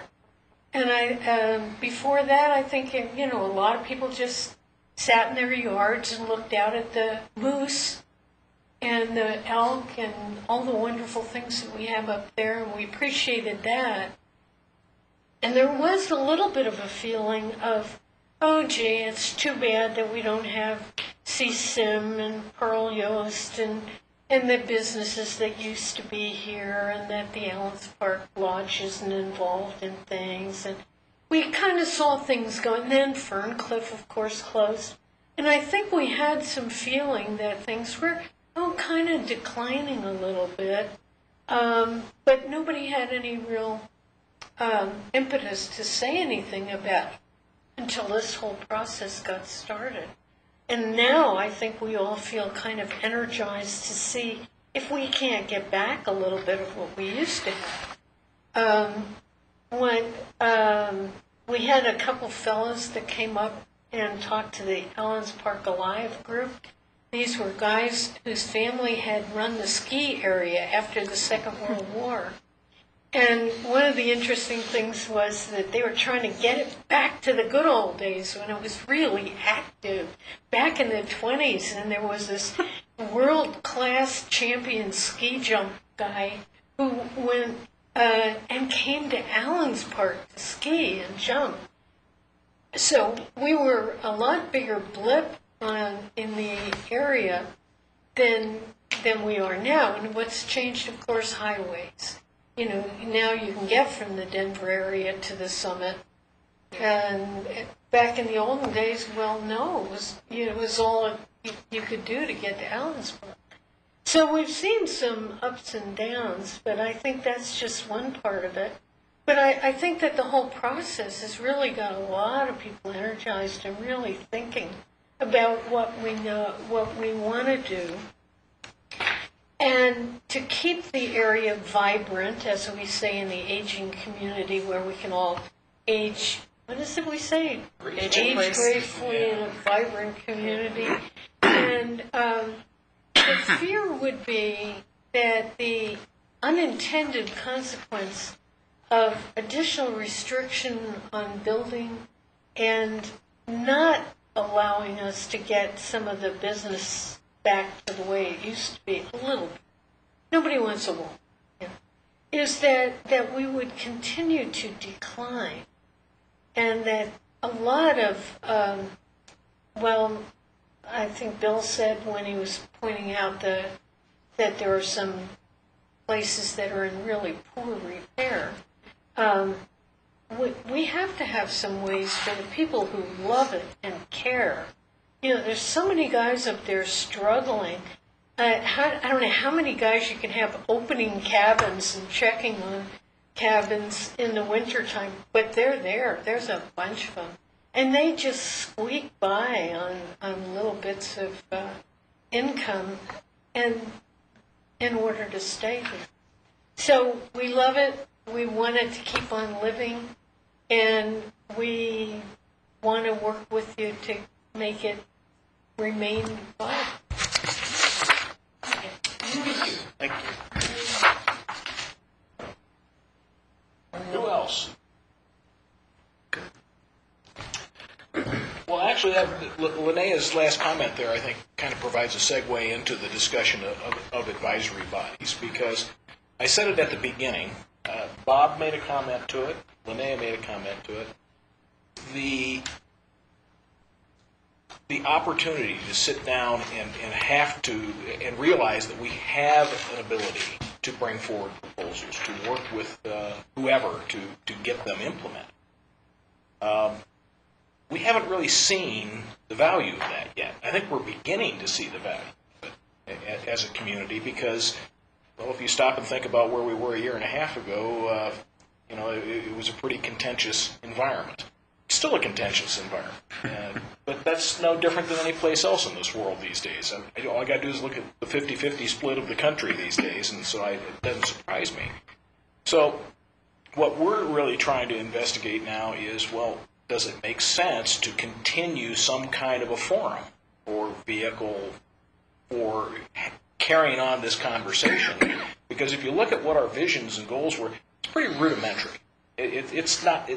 We haven't yet gotten to a point as a community where we really do have what I would consider to be a very well thought out vision for ourselves. I mean, we got general terms and stuff like this, but what we're dealing with right now in terms of the things that we're trying to propose are really the hot button issues. They're the current thing. I mean, you haven't heard us talk about yet anything about, the pine beetle impacts and what that might mean to us. That has a very big impact on our community, but we haven't gotten to a point, at least within the 747 group, where we understand how to deal with that. And all that leads up to, there's a whole lot of other issues that are still out there today and issues that we'll be facing tomorrow that we don't even know what they are yet. And we don't have a way, other than through a vehicle like we're going through right now, to really have the conversation. Yes, we can all do it individually. We can have little group meetings in people's houses and come down to these meetings and stuff. But a very direct dialogue approach, we're beginning to appreciate what that can do for us. Now, the real value of that will be told down the road here a little bit. As we work through this stuff, if we're able to get some changes in, I think then we have an ability for the community to also say, yes, we liked how that turned out.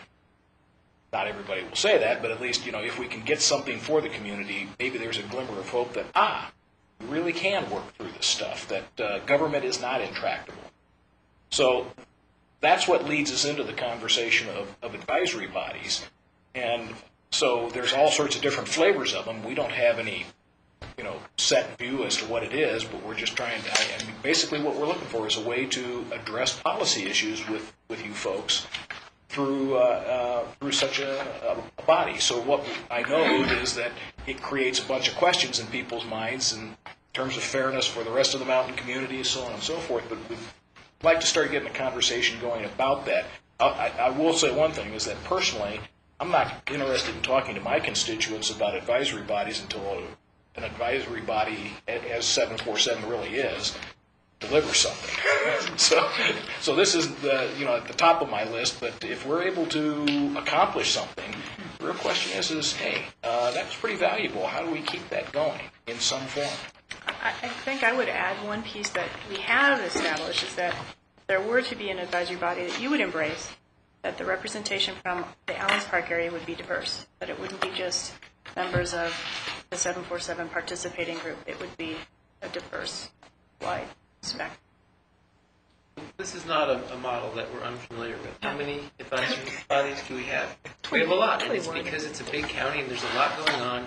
There's a lot of people with expertise, whether it's about a specific subject matter or it's about a region. Gold Hill has their own sort of quasi-local government, and we certainly are through this process, we're working with a number of the smaller unincorporated communities, and I think it's a very good idea that we should have an ongoing dialogue, but we also should make sure that that we have the ability to make sure that it does reflect the width and breadth of the opinions that are coming out of the Allens Park area, which is not an easy thing to do, but it's certainly something we've done in other venues. Sitting down around a table is ideally the best way to arrive where you want to be into that 50 years from now kind of thing. Unless you're sitting across from each other talking to one another, we don't know one another. So an advisory body of some sort would be very helpful. This is much more fun than being yelled at in public hearings. In 3 minutes. Or 3 minutes. Or in somebody's home. Yeah, oh, that was fun. Are you feeling off balance? We can fix that. No, actually, this is the balance. This is the balance. So, Well, what kind of issues do you typically have to struggle with when it comes? I mean, obviously, representation is one of them, but what else? You mean in terms of setting up an advisory? Yeah. Yeah. The size of the organization, who appoints them for how many years, how do they rotate on and off, what kind of staffing, what are your bylaws, how often do you meet, what are the rules of engagement, what are the expectations from the group, what kinds of issues get addressed, and who's in charge of supporting that, developing information for discussion, all of those. There's those kinds of things. And do all of your bodies that you deal with, they've all got that kind of formal structure in place? Is there a boilerplate? Template. I think we can very easily have a discussion about what it is that we think makes sense collectively, and then we can modify the bylaws from one of our of the advisory committees or commissions that we have, and come up with something without too much trouble.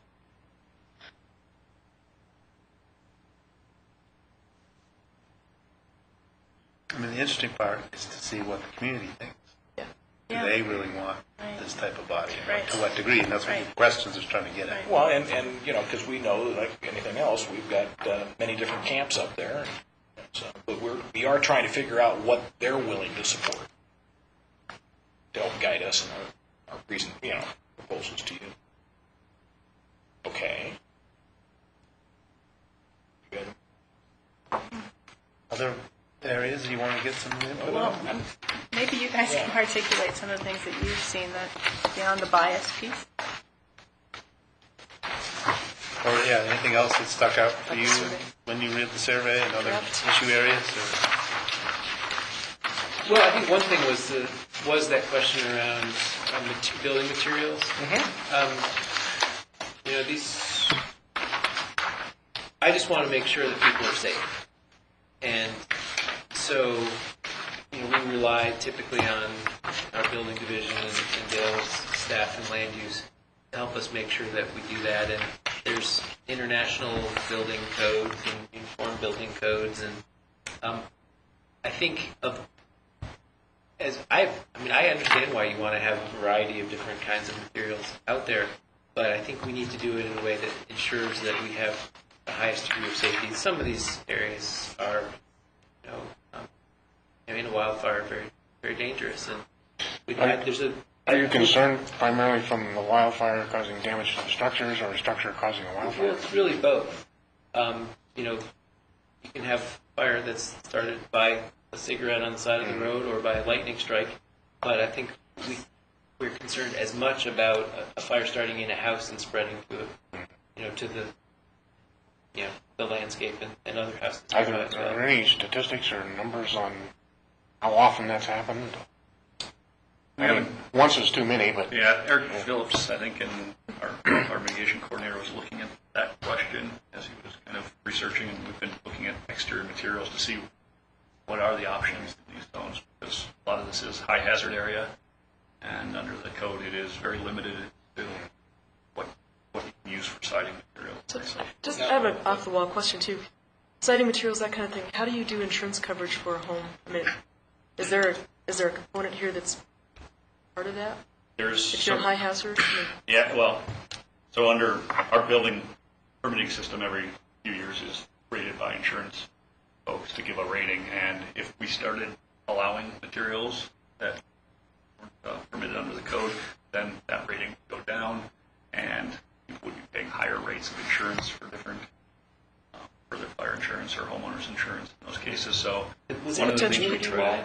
That rating? It's community-wide, but then they look at how you use your wildland interface code and other pieces that get down into specific areas. And one of the things we look at when we're doing permitting is what hazard zone you're in, wildfires. So, and a lot of it is the high hazard zone. Now, one of the things that we've been able to do on some sites is look at those, and through mitigation measures and on the ground studies, it found that it may be not a high hazard area. Right, and that's the part we wanted to There's a little bit of flexibility in that regard. We're not just blanking asking for kind of a revision to the old materials, but we are doing an overlay of improved fire mitigation strategies on each site.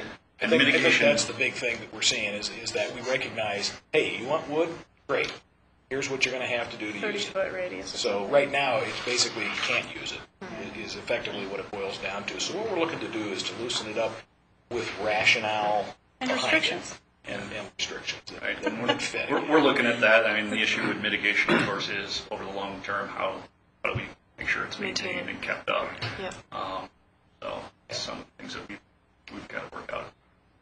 Yeah, this is one that I view as being a lot of looking at ASTM specs and all sorts of crazy things like that, it's going to be more of a technical discussion than many other things. So we'll see how that goes. But that is where we're headed with this, is not being blind to the safety issue. I think that was Jeff's, right? Well, the guy who's leading this group is in the fire department, so he's pretty well versed in some of the issues there. It will be technical for the most part. If to be able to have certain materials, it means that you have to clear, a wide swath that has impacts on visibility and neighbors and things like that, then it does get a little bit more complicated. But if the idea is to, I think as long as fundamentally we're talking about, continuing to ensure to whatever degree we can the safety of folks and being cognizant of what it means to do those mitigation measures, I'm sure there's some things that we can do.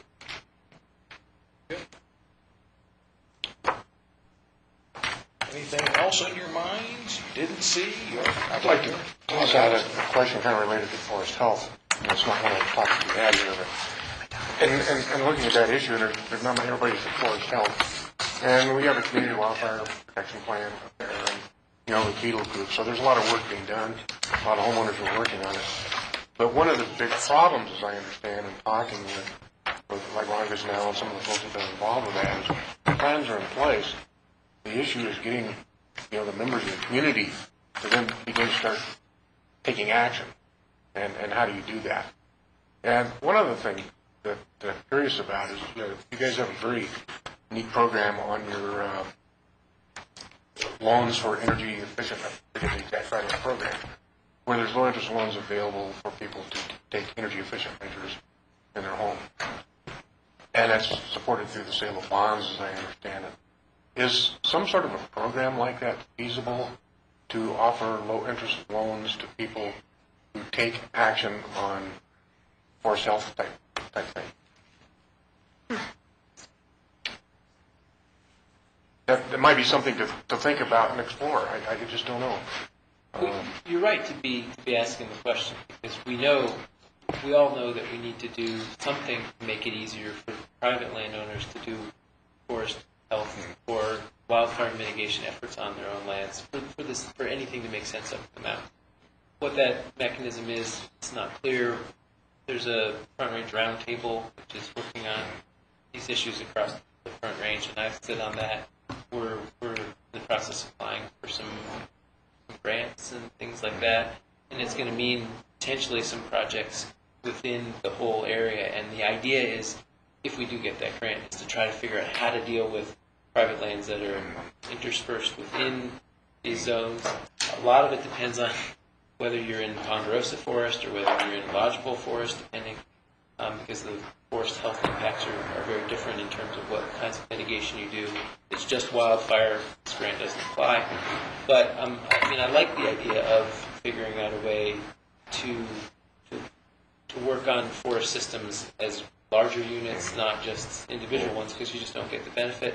Whether the Climate Smart Loan Program model, where we would have to go to the voters to get a First, we'd have to get the legislature to agree us. Well, but there is Piggyback on. there is new legislation that allows us to set up a forest health. What's the official name?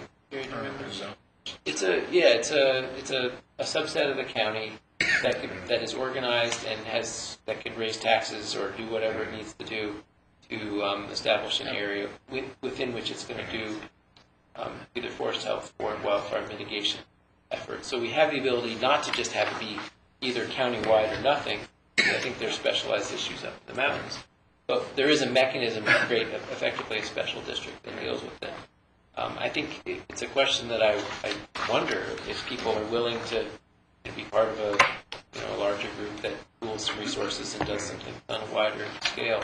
That's one way of doing it. Whether the money gets bonded out or not, I don't know. I think there is something nice about spreading payments out over the longer. Yeah, the nice thing is it's tied to the property tax, and it goes with the property if somebody sells the property.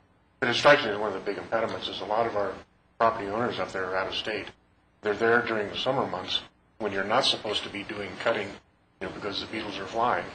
So that means if they want to do, any sort of silviculture type work on their property, they probably have to hire it done, and then you start talking about money. And so I think that's one of the big impediments to getting, and a lot of our population is like me, getting older, and going out there and doing. I can still go out and do chainsaw work, but a lot of people up there can't. And so it's how do you get that work done when people either aren't physically here to do it or aren't physically capable of doing it. Or financially challenged, like you said. So this Hannah brought up a good point. Septic's maybe another opportunity for this too. Incentives to change out their septics or improve septics through forward in. There you go. Yeah, that was just a thought I wanted to toss out. Yeah, well, and actually, just to follow up on that one, just one point of clarification would be helpful. The only reason why we're splitting the air curtain burner between Nederland and up by us is your cost and funding, right? That it? That's it. That's right. pricey operation. You guys aware of any opportunities for going and applying for grants that might allow us to get that to operate, let's say 5 years? Well, I mean, a lot of people have been looking. There's been one interesting development, and this biochar notion. Right. And I'll tell you what I know about it, which is what the three of us heard just last week. But the idea is that it's a sort of like a big roll-off, like what you have with the air curtain burner. But instead of burning it up, incinerating it, and having all the carbon released and ending up with a little bit of ash, you actually turn it into tiny pieces of charcoal. You don't burn it all the way through, and that is then used as a soil amendment down on the plains, which allows the soils to retain water much better and perform in an agricultural fashion much better. It costs money itself, but the idea is if we could get that, I think it's better for the environment in a lot of different ways. But it would be something where maybe we would have the new biochar thing, assuming we can find some grant funding to make that happen, in one location, the air curtain burner in another, and then we would have a great deal more coverage. So that's something that we're exploring. We don't know if it'll happen or not, but I think it's intriguing. We signed a grant application last week. Or to go investigate biochar? Oh, okay. And one other program that's pretty limited is we have grant money through the county for a chipping program that is administered through our office, Ryan Ludlow, and fire districts and neighborhoods apply for this money, and it goes towards chipping programs for mitigation measures. During that program. Okay. About $15,000 available and up to $4,000 usually of matching funds. So fire districts usually match it with equipment, personnel. Okay. Not sure I had heard of that one. We'll make sure we get the information. Okay. Because he was just sending out letters. Have you seen the new maps for beetle infestation? No. How much it's grown this Yeah, year? it's pretty dramatic, and particularly we're seeing the tremendous presence across the divide further north in Larimer County. And so I think it's good news that we're not seeing that level in Boulder County, but we just don't know.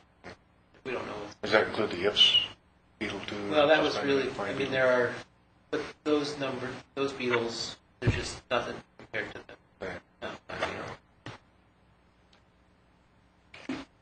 Curious what you were getting at with the question on solar, On solar energy?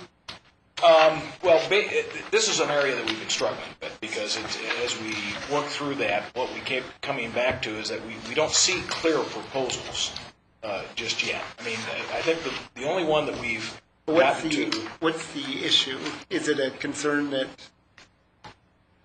With solar, the only thing that we've come down to is that if anybody, should we be trying to put some kind of limits on how big? In other words, if somebody does have a large piece of property or a group of people went together and tried to come up with some kind of a communal shared system, again, this is trying to think ahead and figure out what you don't want, right? So one of the things that we're trying to figure out is whether or not we really do need restrictive language someplace, because right now, I mean, it's largely, we know that just about anybody can put solar on their house, and I don't feel that there's a lot of problem with that in the community, but then you start going to ground mount, suddenly now somebody's really going for, they're trying to set up to be able to sell power back to the company or something like that, and that starts to get into our visual kind of rule. So I think the thing we're struggling with right now is just whether or not there should be any kind of restrictions.